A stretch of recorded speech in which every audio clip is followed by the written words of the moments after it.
Now the first thing with wudu, one hukum law that I didn't mention was the law of al-jabira. Wudu al-jabira. Wudu al-jabira is basically if someone is injured or bruised and they're wearing a cast on their hand or a bandage, a band-aid. They're wearing a band-aid, their hand is wrapped, and they cannot remove it for wudu. What do they do in this situation? This is called wudu al-jabira. So if I cannot remove the cast, or if I can't remove what I am wrapping my hand with the cloth, then in that situation, you wash the other part. So let's say only my wrist, there's a cast on it. You wash your hand, you leave the wrist. When you come to the wrist, you wipe on it. Just wipe.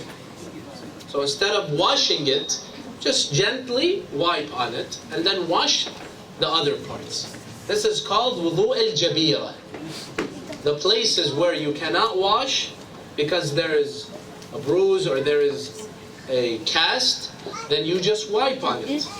If there is an injury, there's blood, and it's not stopping, and you cannot wash it, nor can you wipe it, in this situation, you put something on it. Put a piece of cloth on it, and wipe on that. This is called wudu al-jabira. Other times, there's something on your hand. Like the other day, someone asked me, he was a worker. He works in construction. And he said, my hand is filled with glue. He says, I could not get it off. Now when we do wudu, we have to make sure we wash the entire part.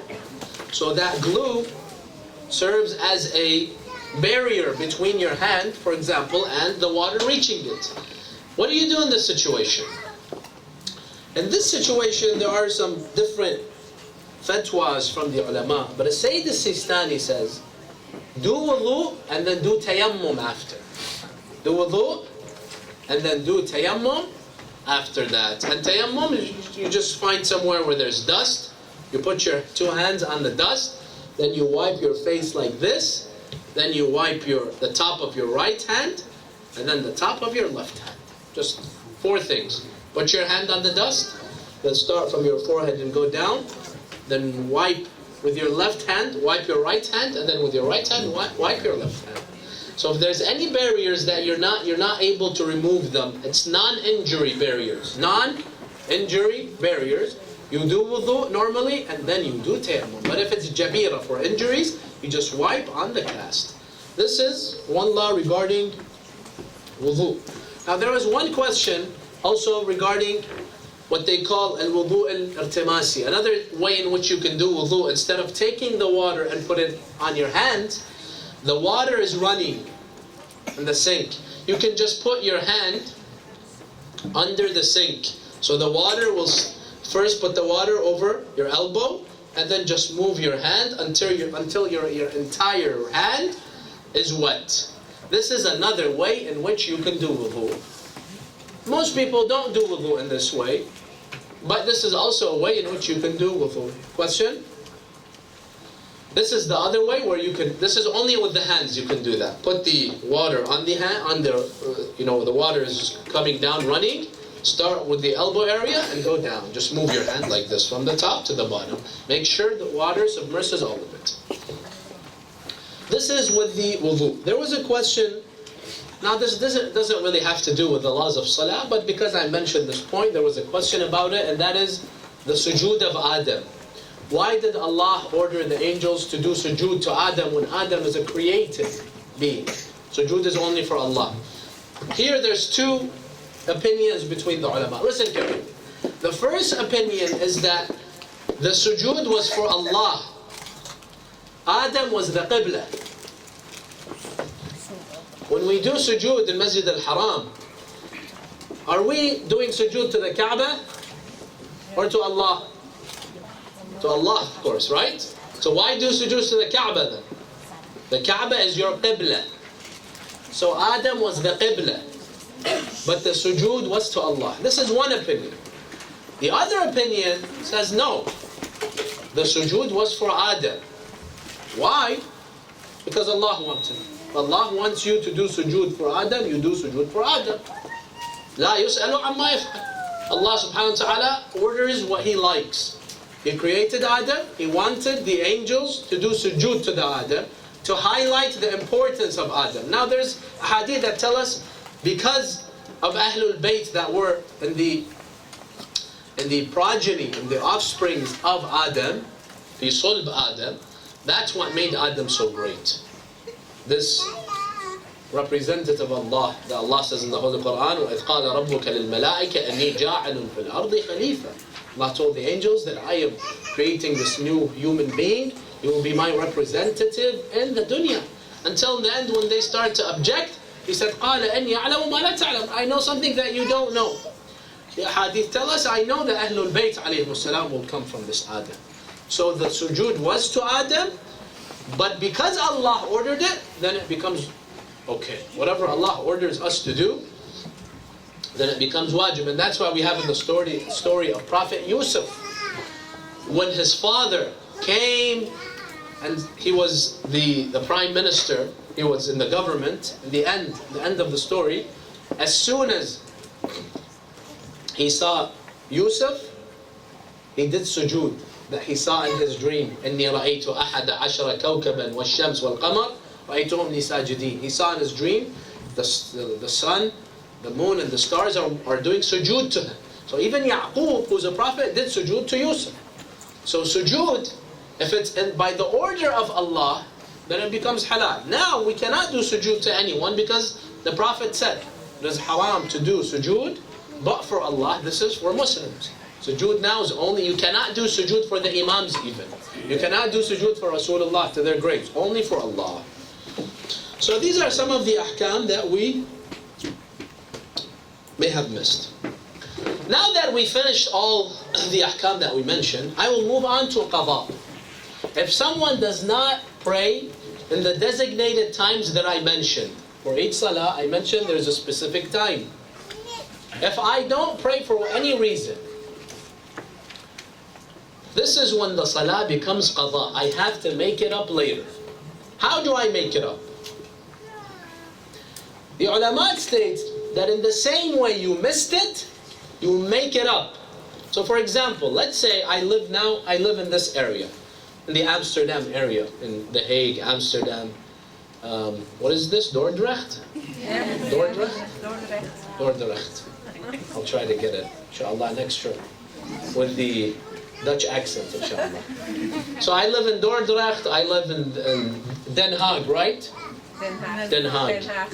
Den Haag, I'm sorry. Yeah. So how about Amsterdam? Is there a kha in it too? You just add a kha, it becomes Dutch? No?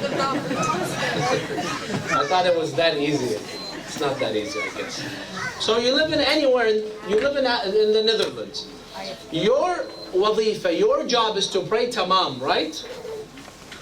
Let's say you travel, you go to another country, you go to Iraq, you go to Iran, you go to Germany, and you miss a salah there when you were praying qasr, right? You didn't make it up, now you come back home.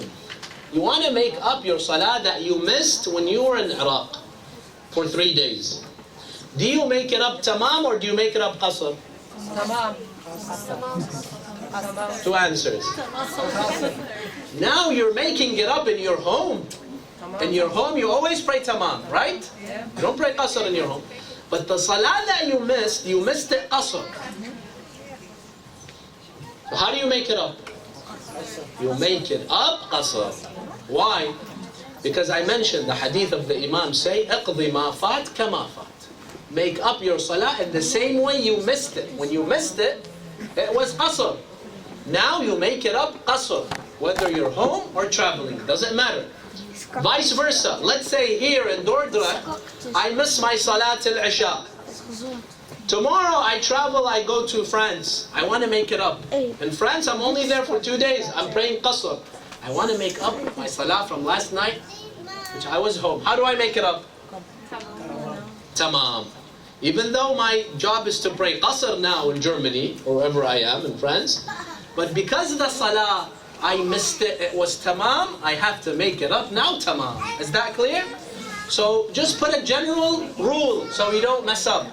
In the same way you missed it, you make it up. No matter where you are. اقضي ما فاتك كما فات. This is the general rule. Now let's make it a little harder. Let's say Salat al-Dhuhr, the adhan begins and I'm in Dordrecht. But I didn't pray. I was supposed to pray tamam, but I didn't. After an hour, I got in my car and I drove all the way to, for example, what's a close city? Antwerp? How many kilometers is it? 50 is it or more?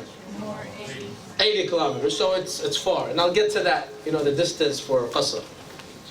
So after an hour, at let's say Dhuhr is 12 p.m. At 1 p.m., I didn't pray Dhuhr. Because I said, what, I have till Maghrib. At 1 p.m., I got in my car and I went to Antwerp. I'm only there for a couple of hours. I'm supposed to pray Dhuhr, Qasr, right? The same Dhuhr that an hour ago I was supposed to pray it tamam. I didn't pray it, I waited. Now in Antwerp, I pray it Qasr, because now I'm a traveler, right? I didn't pray it in Antwerp until it was qada. Now that I come back home, I want to make up that salah. Half the time it was tamam, half the time it was qasr. How do I make it up? I make it up tamam, I make it up qasr, or option 3, I can choose either one, because half the time it was qasr, half the time it was tamam. Which one do you choose? Third.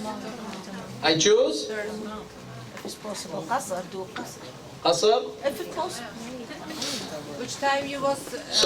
Which time of the salat you was there? Yani the 4th rakat, 2 rakat you was here, and 2 cannot be that, or.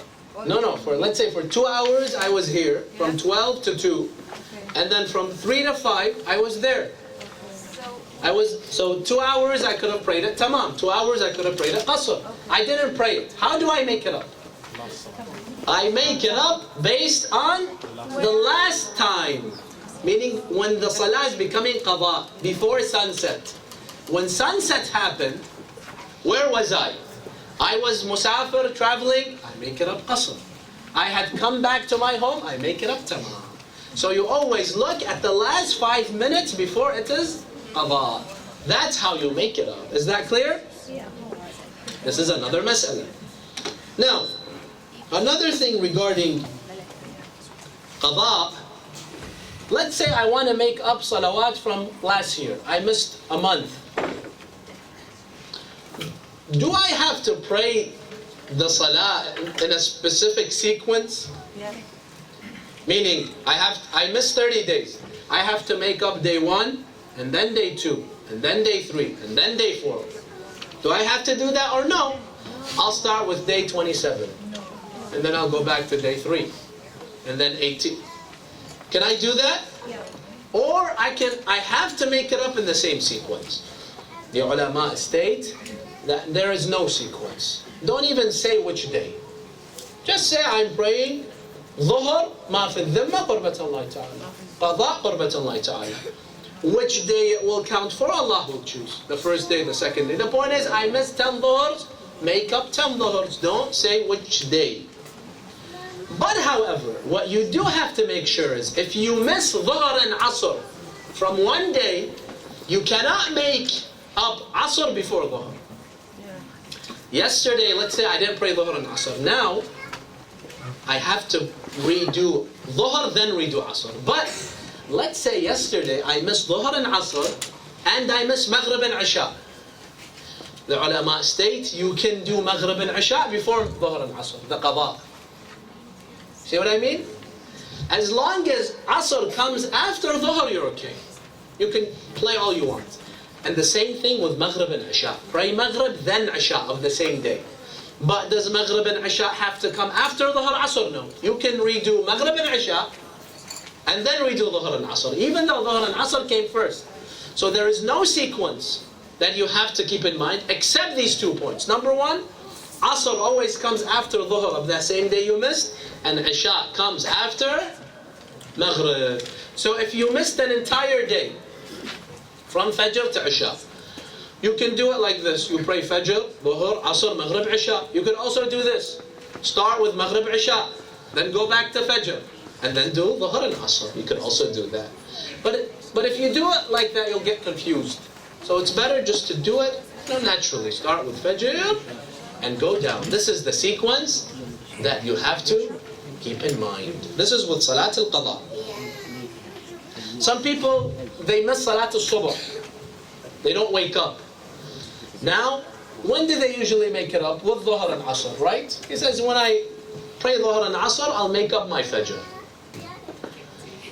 So, do I have to pray Fajr first and then do my today's Dhuhr and Asr? No. You can start with Fajr and then do Dhuhr and Asr, or you can do Dhuhr and Asr and then do Fajr, or you can even put it in the middle. Do Dhuhr, then Fajr, then Asr. It's up to you. There is no sequence that you have to be careful of. Now, this is a very important question. When I was young, I didn't pray.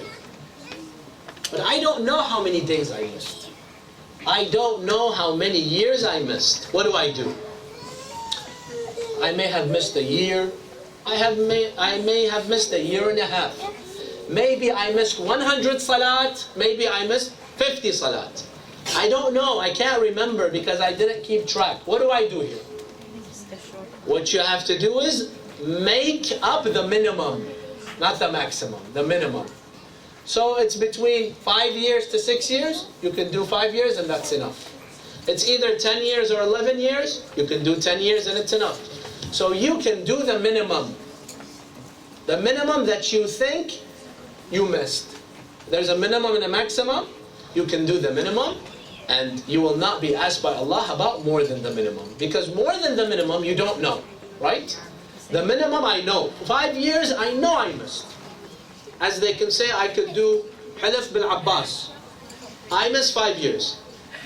But 6 years, I can't do Halaf bil Abbas. I don't know. That extra year, I have doubt. Since you have doubt, you can leave it. Just do the minimum. This is another law of Qadha. Now that we finish Qadha, we go to another topic. Salat al-Musafir, traveling. When someone travels, they have to pray their Salat Qasr. Dhuhr, Asr, Isha becomes 2 rak'ahs. Fajr and Maghrib stays the same. Now, when does your Salah become Qasr? Listen carefully. The ulama state, whenever, this is according to most ulama, if you travel 22 kilometers outside your city limits, not outside your house, outside your city limits. So your city is Dordrecht, right? When do you start counting the 22 kilometers? After the city. After you leave Dordrecht, whenever the city finishes. I live in Rotterdam. When do I start counting the 22 kilometers? Whenever I leave Rotterdam. That final point where you say, this is the final point of Rotterdam. Now I left it. Now start counting 22 kilometers to the place that you're going. To the place that you're going, not to the city that you're going, to the place. So if it's a big city, you can't count to the beginning of the city. No, to the house that you're going. This is according to most of the ulama. So with your beginning origin, you count from the city limits. But with your destination, you count to the final point that you're going. So I'm leaving Dordrecht, I'm going to, for example, Amsterdam. As soon as I leave Dordrecht, the city, I start counting. 22 kilometers up to wherever I'm going. So I'm going to Amsterdam airport. Is it 22 kilometers between the city limits of Dordrecht and Amsterdam airport? If yes, then you pray Qasr there. This is the law of Qasr. And remember, this also applies to fasting. Because when we fast, you break your Ramadan, for example, you break your fast if you travel. So everything I'm saying about Salah, apply it to fasting. You cannot fast when you are traveling. Now, you pray Qasr if the 22 kilometers is met, unless you're staying more than 10 days. If you're staying 10 days or more, then you pray Tamam, even if you're going to China. Don't go to China because of the coronavirus. And by the way, I read someone who had written beautiful dua for those that are afraid of the coronavirus. This is what you say. Special dua. Oh Allah, protect me from the coronavirus. You wanted a very long weird dua, right? No, just say, Allah protect me from the coronavirus. This is the simplest dua that you can do anyway. So you want to go somewhere far. You want to go to China, you want to go to Australia. You're staying there 11 days, you pray tamam. The whole trip. You don't pray qasr anymore. The whole trip you pray tamam. Take this scenario. Let's say I book a ticket, I'm going to Paris to go to see the Eiffel Tower, inshallah. And I say I'll stay there for 11 days.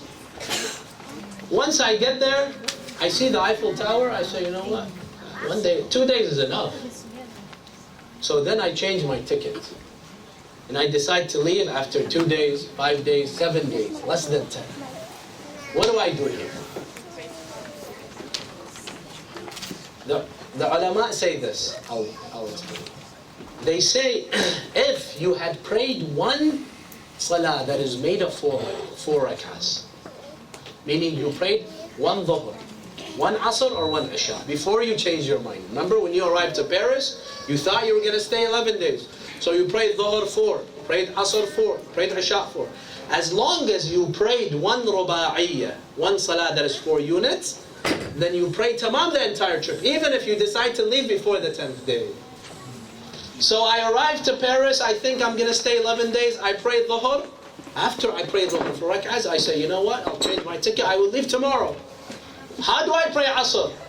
Tamam, even though you're only staying 1 day. Why? Because there's hadiths from Ahlalbait that state, as long as you prayed one ruba'iyya, 4 unit salah, changing your mind after that does not change the hukum. If you did not pray dhuhr, asr, isha yet, this is where it changes. So let's say I arrived to Paris, I prayed maghrib. I thought I was going to stay 11 days. After maghrib, before isha, I told myself, you know what, I'm going to leave tomorrow. How do I pray isha now? Qasr. Because you're only staying 1 day, 2 days, less than 10, and you did not pray a ruba'iyya. You did not pray a 4 unit salah. So this is also a hukum that you have to keep in mind. Another hukum regarding salat al-musafir, if you are traveling to your home, the place you were born, the place your parents live, the place you live, even if you're staying less than 10 days, you pray tamam. You never pray qasr at your home. Now, Kathir al-safar. Listen carefully, brothers and sisters. Kathir al-safar. Frequent travelers. People that travel all the time. What do? Do they pray qasr when they travel? Every week he's traveling. Every couple of days he's traveling.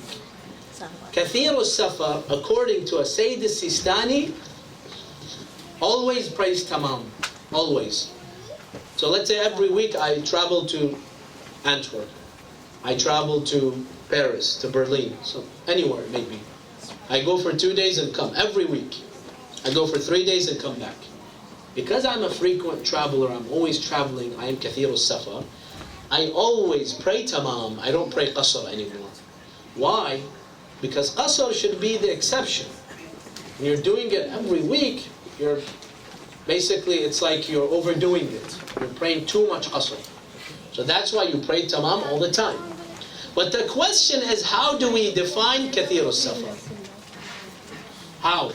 Who is a frequent traveler? You'll find many opinions between the ulama. Some ulama state, whenever people call you, the urf call you kathir al-safar, this is when you start praying tamam. Other ulama state that, like Sayyid Sistani, he has a very particular and specific definition. He says, if every month you travel at least 10 days of every month, then you're kathir al-safar. So 1/3 of each month you're traveling, then you are kathir al-safar. This is the definition of Sayyid Sistani. You always pray tamam and you always fast, even if you are traveling for 2 days, for 3 days, for 4 days, 5 days, doesn't matter. So this is the law of salat al-musafir. And finally, the last chapter that I will mention the ahkam of is ash-shukuk. When you have doubt in your salah, what do you do? Now, sometimes I'm praying. I'm reading Surah Al-Hamd, and then all of a sudden, I don't know, am I in Dhuhr? I'm sorry, am I in the first rak'ah or the second rak'ah? How many times it happens to you, right? Sometimes it happens. If this happens to you, you have shak. You don't know you're in the first rak'ah or the second rak'ah. You're in the second rak'ah or the third rak'ah or the fourth rak'ah. You don't know. You try to think, you don't remember. What do you do in this situation? If your doubt is in subh and maghrib, your salah is batil. Just redo your salah. If it's subh and if it's maghrib, just redo your salah. There's no way to fix it unless you can remember. Or use those, those special turbas that they put the counter, has that count, it counts which rak'ah you're in. But if you can't remember, your salah is batil. Dhuhr, Asr, Isha. The ones that are 4 rak'ahs, there's a solution. What's the solution? If your doubt is between 1 or 2, I don't know, am I in the first or the second? Salah is batil. If your doubt is between 2 or 3, then sometimes it's batil, sometimes it's not. When is it batil? If it's before the second sujood, meaning you're reading Surah Al-Hamd, and then you tell yourself, wait a minute, is this second rak'ah or third one? Salah is batil. You're reading Qul Huwa Allah, Salah is batil. Ruku', Salah is batil. First sajda, Salah is batil. Second sajda, Salah is sahih. So if you doubt in your second sajda or after coming, raising your head from the second sajda, you don't know you're in the second or the third. Here, there is a way to correct your salah. How? You say, Insha'Allah, it is number 3. So you act like it's number 3. So you lift your head from the sujood. What do? You have to get up. Don't do tashahhud because supposedly it's number 3. Pray the 4th rak'ah. It's Maghrib, Isha, or it's Isha, Dhuhr, or Asr. After you do the taslim, listen carefully. After you do the taslim, don't talk, don't do anything. Right away, stand up and pray an additional rak'ah called Rak'at al-Ihtiyat. So as soon as you do taslim, Assalamu alaikum wa rahmatullahi wa barakatuh, stand up. Allahu Akbar. Read Surah Al-Hamd. Bismillah ar-Rahman ar-Rahim. Alhamdulillah Rabbil Alameen. Wal-Dhalleen. After Wal-Dhalleen, do ruku'. So don't read Qul Huwa Allah. Do ruku', 2 sujood, tashahhud, taslim. You're adding an extra rak'ah. This is called Rak'at al-Ihtiyat. When you have doubt between the second and the third, after you go in the second sajda, this is how you fix it. You say, inshallah, it's the 3rd rak'ah. You continue your salah. After you finish, you add that extra rak'ah. Likewise, you don't know you're in the 3rd rak'ah or the 4th rak'ah. What do? You say, inshallah, it's the 4th. You finish your salah and you do ruku', rak'at al-ihtiyat. So these are some of the laws of shak. Now, sometimes you mistakenly read tashahhud in the 1st rak'ah. How many times that happens to you? You're in the 1st rak'ah, after the 2nd sujood, you do tashahhud. Or, in the 3rd rak'ah you do tashahhud of Salat al-Dhuhr or Asr. There is no tashahhud in the 3rd rak'ah, it's only 2nd and 4th, right? What if you mistakenly do tashahhud in the 3rd or the 1st rak'ah? After you do tashahhud, you remember, oh, I did tashahhud by mistake. What do? What do? First of all, stay calm. Don't panic. Don't call 911. What is the police here? 112. Don't call 112. Stay calm. Finish your salah. After you finish your salah, do sujood al-sahu. Sajdatay al-sahu. What is sajda? How many people know what sajdatay al-sahu is? Raise your hand. 5 people. Sujood al-sahu, all of you should know what it is and should memorize it. Because I'll tell you why you need it. First of all, because sometimes we do the tashahhud mistakenly in the wrong place. Other times, you say something that you're not supposed to say in the salah. Right? Sometimes you're praying, all of a sudden you blurt out a word. Accidentally. Right? You're Bismillah ar-Rahman ar-Rahim, Alhamdulillah Rabbil Alameen, you say, Ana ju'an. I'm hungry. But you say this accidentally. You're not paying attention. And then you say, oh, here you have to do sujood al-sahw. I'll get to what sujood al-sahw is. So anytime you say something accidentally that you're not supposed to do, you're not supposed to say, or you do the tashahhud in the wrong place, you have to add sujood al-sahw. How do you do sujood al-sahw? You finish your salah normally. Assalamu alaikum wa rahmatullahi wa barakatuh. Allahu akbar, Allahu akbar, Allahu akbar. As soon as you finish, do 2 sujood. So right away go to sujood. There's a special dua you have to read in the sujood. You have to memorize it. So either write it now or just Google it. Write كيفية سجدة السهو, or write how to do سجدتي السهو. You'll find the websites. Make sure it's a website that you can trust, of your marja, for example, or a Shia website or whatever. You go to sujood and you say this: Bismillahi wa billah, wassalamu alayka ayyuha an-nabiyyu wa rahmatullahi wa barakatuh. 3 things: Bismillah wa billah, wassalamu alayka ayyuha an-nabiyyu wa rahmatullahi wa barakatuh. You get up, you do the sujood 2nd time. Bismillah wa billah, wassalamu alayka ayyuha an-nabiyyu wa rahmatullahi wa barakatuh. Then you do tashahhud and taslim. This is called sujood al-sahw or sajdatay al-sahw. Memorize this because you will need it in case you make a mistake. Sometimes you read the chapter, Surah Al-Qul Huwa Allah or whatever wrong. You read it wrong, right? Or you forget some of it. Any mistake you make in your salah, how do you correct it? You correct it by sujood al-sahw at the end. Now, some mistakes, they will invalidate your salah. But other mistakes, they won't invalidate your salah. Like you say something wrong, you read a verse wrong, you do a dhikr wrong, you have to make sure to add sujood al-sahw in the end. Is that clear? Yeah. Any questions about sajdat al-sahw? Okay. And finally, this is the last hukum I will mention. If right now it's almost 9 p.m. If I all of a sudden start doubting, wait a minute, did I pray Maghrib Isha today? Or no? What do? I forget. As long as there is time to pray it, you have to pray. Even though maybe you prayed, but because now you forgot, you don't know, anytime you're in doubt, and it's not qada, meaning there's still time to pray it, you have to pray it. What about right now, I have shak, doubt. I don't know, did I pray Dhuhr and Asr or no? I don't know today, did I pray Dhuhr and Asr? I can't remember.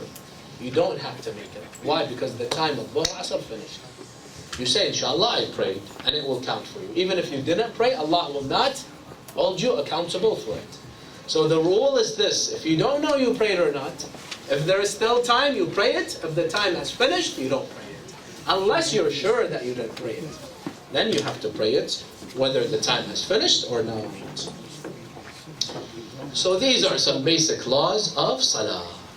And finally, I will end my sermon with some of the things that we can do to enhance our salah. How to make our salah more complete so that Allah subhanahu wa ta'ala accepts it from us. Because you see, the ulama state there are 2 levels to salah. The first level is sahha. Sahha meaning, is your salah correct or wrong? If it's correct, you don't have to redo it. If it's wrong, you have to redo it. And then there's a higher level, qabool. Even if your salah is correct, you did it right, maybe Allah will not accept it. Because Allah looks for more than just being correct. So you don't have to redo it, but Allah will not accept it. Meaning Allah will not reward you for your salah. He will not ask you, why didn't you not pray? You prayed, alhamdulillah, you did your job. But there is no reward for your salah. Because Allah did not accept your salah. There is no qabool. How can I make sure that Allah accepts my salah? One point, brothers and sisters, if you want your salah to be accepted by Allah, Allah, gives you thawab for your salah. You benefit from your salah. Number 1 is make sure that you concentrate on your salah. You focus on the salah. Your mind is with you. Many people, as soon as they say Allahu Akbar, khalas, starts wondering about the job, about what his lunch is today, what his dinner is. Why did I yesterday, sleep so late? Where did I leave my keys? Which movie am I going to watch this weekend? All of a sudden, Assalamu alaikum wa rahmatullahi wa barakatuh. MashaAllah. What type of salah is this? Now, is his salah batil? No, because he prayed correctly. He read Surah Al-Hamd, Qul Huwa Allah, perfect sujood, perfect ruku'. His salah is not batil. Allah will count it for him. But Allah says, I will not reward you for this lousy salah. Your mind was somewhere else. I remember once I was at invited some brother's house in America. And we were sitting on the table and the TV was on. There was a game. I don't remember, I think football. You know, American football, they love it there in America. I think these days there's the final game. I'm sure nobody here knows what I'm talking about. Because you're Europeans, you love football with the foot. Football, soccer. You love soccer here. So anyway, someone who was invited came and he said, I haven't prayed. I don't know, Salat al-Maghrib I think. He wanted to watch the game and pray. So what did he do? Look at how clever. He put his sajada in front of the TV. And it happened to be the Qibla was this way. He did Allahu Akbar and he's watching the game and reading. You think Allah will reward him for this salah? And then, I'm not lying when I tell you this. And all of a sudden, in the middle of a salah, one of the teams scored. He couldn't help himself, he jumped and yelled. And he invalidated the salah. So we all started laughing at him. He did his salah once again. This salah is useless. Now will it count? Allah won't tell him to redo it. He did it. There's absolutely no benefit in this salah. Allah will not even look at this salah. Look at this hadith from Al-Imam Al-Baqir. The Imam says, إِنَّمَا لَكَ مِنْ صَلَاتِكَ مَا أَقْبَلْتَ عَلَيْهِ مِنْهَا. He says, the only reward you will get from your salah is the parts where you paid attention, your focus. As much as you focus, as much as you concentrate, as much as you interact with your salah, Allah will give you thawab that much. So the Imam says, Salat al-Dhuhr 4 rak'ahs, you were only focusing 1 rak'ah, Allah will give you thawab of 1 rak'ah, even though you prayed 4. You were focusing and paying attention 2 rak'ahs, Allah will give you the thawab of 2 rak'ahs. 3 rak'ahs, as much as you're focused on your salah, Allah subhanahu wa ta'ala will give you thawab that much. And one way that helps us in focusing and interacting with our salah, understand what you're saying. Especially if you don't understand Arabic. For those that understand Arabic, they have an advantage. They will understand most of what they're saying, or all of it. For those that don't understand Arabic, at least understand Surah Al-Fatiha. Because if you're reading Surah Al-Fatiha, you don't know what it means, you're not going to focus. It's like you're reading nonsense. But once you know what these words mean, you speak to Allah, إِيَّاكَ نَعْبُدُ وَإِيَّاكَ نَسْتَعِينُ. You're telling Allah, Ya Allah, I worship you only. I'm asking you to help me. This will help you in focusing and paying attention and concentrating on your salah. So understand what the words of salah mean. This will help you in focusing on the salah. When you pray, your heart has to be with Allah subhanahu wa ta'ala. You're standing in front of Him, you're speaking to Him. So you have to act very, very professionally, respectfully. Some people, as soon as they pray, they start yawning, they start scratching every part of their body. You look at their watch, they scratch their head. What type of salah is this? You're standing before Allah. So we have to make sure that we don't move. The hadith says Imam Zainul Abidin alayhi salam, when he used to say Allahu Akbar, he would turn into a piece of wood, meaning nothing would move him. The hadith says unless there was wind, the wind would move him. He would not scratch his head, he would not move his hands, because he was so focused on his salah. This is the salah that Allah loves. When you're focused and you're concentrated and your heart and your spirit is all in your salah, not just your body. The hadith says one day Rasulullah went into the masjid, he saw someone praying. He was praying so fast and he was moving his hands and everything.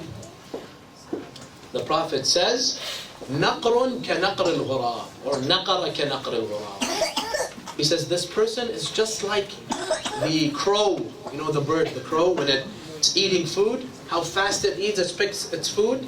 He's like a crow. This is not a salah. What is this? This is a game.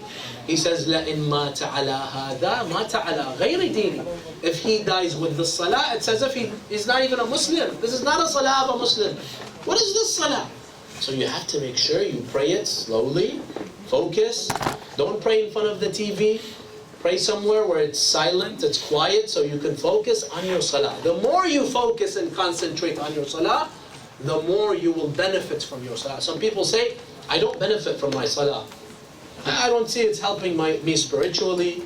The Quran says, إِنَّ الصَّلَاةَ تَنْهَى عَنِ الْفَحْشَاءِ وَالْمُنْكَرِ. Salah helps you from staying away from haram. You know that? The Quran says, if you have a bad habit, one way to get rid of that bad habit is to pray. Many people say, I pray, I'm not getting rid of that bad habit, because your salah is useless.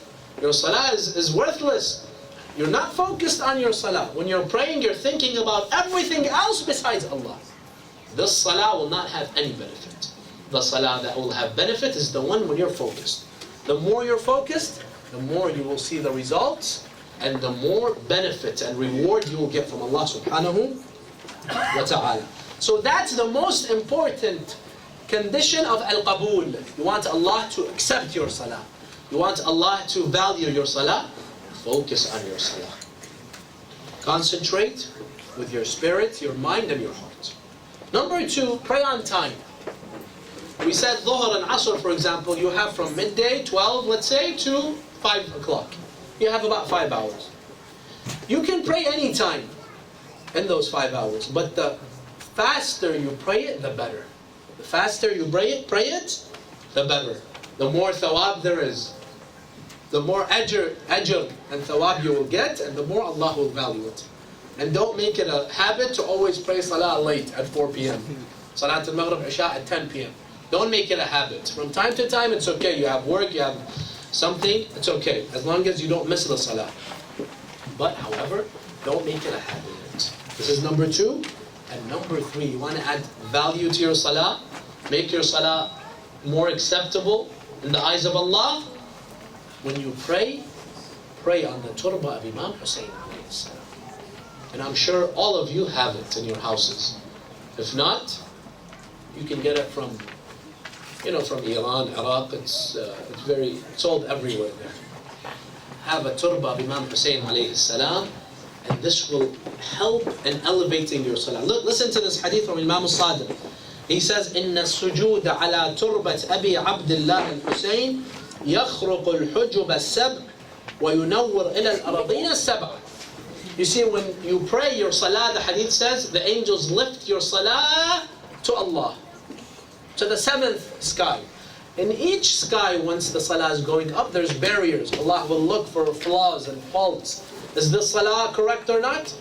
The hadith of Imam al-Sadiq says, when you pray on the turba of Imam Hussein, your salah will transcend all the 7 layers, meaning it will go through all of the layers, all the checkpoints. No one will stop your salah. It will be automatically accepted by Allah subhanahu wa ta'ala. This is Abu Abdullah al-Hussein. That even your salah, this is how important he is in our lives. Even our salah, we pray it on the turba, the dust of the land of Karbala.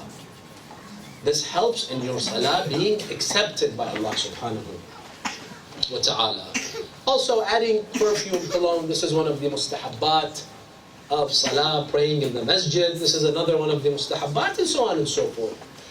So all of these actions together, they help in Allah subhanahu wa ta'ala accepting my salah. But the most important one is focus on your salah. And it's not easy. You know, the place where the imam prays, Imam al-Jama'ah, in the masjid, it is called mihrab. Mihrab means the place of harb, battle. Harb is battle, war. Mihrab is the place of war. Why? Because as soon as you say Allahu Akbar, you're in a constant struggle, jihad al-nafs. With your nafs, you want to stay focused, and with the shaitan. Shaitan is putting ideas in your mind. He wants to distract you from your salah. Your nafs wants to distract you about the dunya. You have to keep focusing. It's not easy. That's why they call it mihrab. This is where you have your battle every day. But it's the inner battle, jihad al-nafs. And the jihad al-nafs is more difficult than the jihad that you have with an enemy. You know, there's a hadith during the time of the Prophet, some of his Sahaba went and they fought some of the enemies. After they came, Rasulullah told them, congratulations for prevailing in the small jihad. Now you have the big jihad. They told him, Ya Rasulullah, what do you mean small jihad? We almost got killed. This is small jihad? What's the big jihad? He said, the big jihad is jihad in-nafs. This is the one that you can lose in. Because in the jihad against the enemies, you can't lose. How do you lose? Even if they kill you, you're a shaheed, right? This is during the time of Rasulullah. No one take any fatwas from me now. Time of Rasulullah. You are saying the jihad of the Haybar or other jihad? The jihad of the Hayba? Yeah. What's Hayba? Khaybar? Yeah. Yes, like jihad in the battle of Khaybar, exactly. And that battle you cannot lose. Because either you prevail or you become a shaheed during the time of Rasulullah. But now, the Prophet says, the jihad of the nafs you can lose against your own nafs, against the shaitan. So make sure you try to focus on your salah as much as you can. So these are the laws of salah. I may have missed some points, but in general these are the main points. Try to follow these instructions and guidelines as much as you can. Take your salah seriously, because it is the pillar of your religion. Take it seriously as much as you can, especially for the young ones. In the first, second, third day, you're going to find it difficult, it's burdensome, it's boring, but eventually if you follow these instructions and you focus on your salah, you will start to enjoy your salah, inshallah. And that will have a life-changing effect on your life. هذا وآخر دعوانا أن الحمد لله رب العالمين وصلى الله على سيدنا محمد وآله الطاهرين.